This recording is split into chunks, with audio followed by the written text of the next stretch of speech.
Now it is. Okay. Thank you. Go ahead. Start again now, please.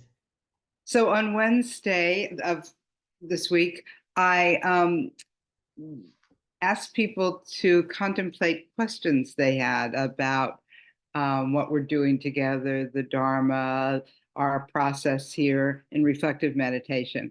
And so we're going to take up some of these questions. And we decided to start with this question. And this is how it was stated. She said, Buddha, Dharma, Sangha, are they of equal value to me? No, they're not.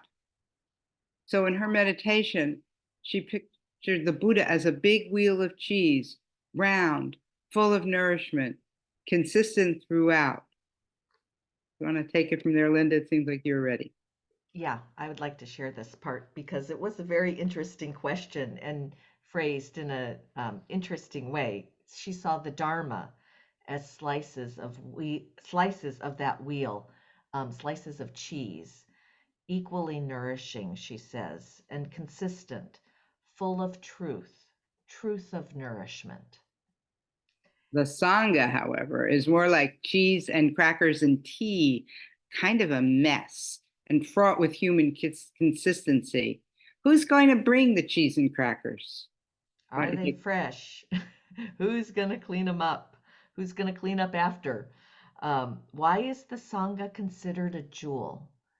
I understand and get the support, but not it's it's not consistent. So now Linda and I are going to respond to the question a bit differently than we often do. We actually each wrote, a free-form wrote some responses and integrated them together. So I'm going to read what I wrote. Linda's going to read what she wrote, and we'll see how it all comes out. So was my first response. First of all, I want to acknowledge this way of knowing. It happens in meditation, getting images that, to use a cliche, say 1,000 words. But then I thought about what I really meant by that, and I got to that they contain understandings that are effectively, simply, efficiently, and comprehensively communicated, though they're full of it, but that they contain all of the complexity. They're simple, but contain so much complexity. So when she responded with this image from her meditation, it made me really happy to hear this. And I wanted to take up this question because it just seems so multidimensional. The word consistent rang throughout for me, and I think it's a really interesting word. Unchanging in nature, standard, or having the same effect over time. And I don't ever use that word with the Buddha, who was a human who taught impermanence, uncertainty, and changing nature of views and everything. After the Buddha's awakening experience, he had to go out and teach what he learned to other humans who he said have a lot of dust in their eyes. We have so many stories about how difficult this was in his own Sangha. He had to come up with a book of rules, a very big book of rules called the Vinaya. And it sounds like any time there was a kerfuffle that had come up within their Sangha, he had to make a rule about it, and they would have to memorize it and add it to the list of rules. And often I hear this referred to as situational ethics, that when something goes wrong, you try to correct it through a statement or a rule. And if he had kept going, was still teaching these days, you can imagine that Vinaya would be like the longest book on earth. I think that the word inconsistent actually doesn't just apply to Sangha, it applies to Buddha and Dharma and Sangha. And to quote this meditator, I think they're all can be kind of a mess and fraught with human inconsistencies.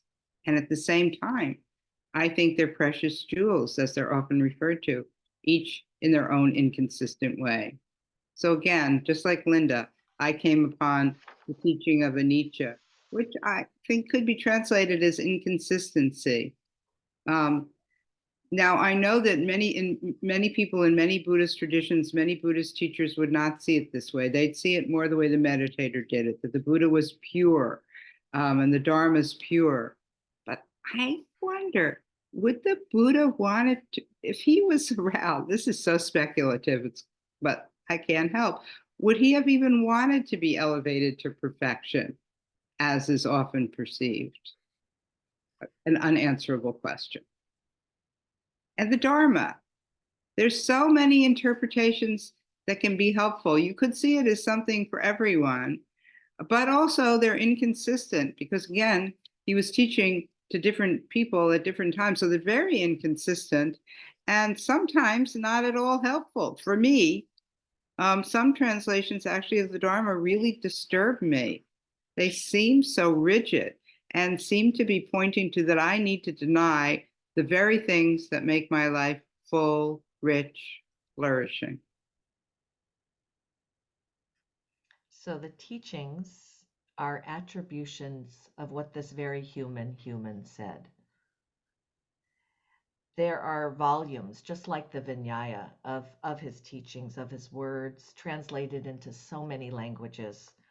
And he taught, this is what comes down as part of those teachings, is that he taught person to person, group to group.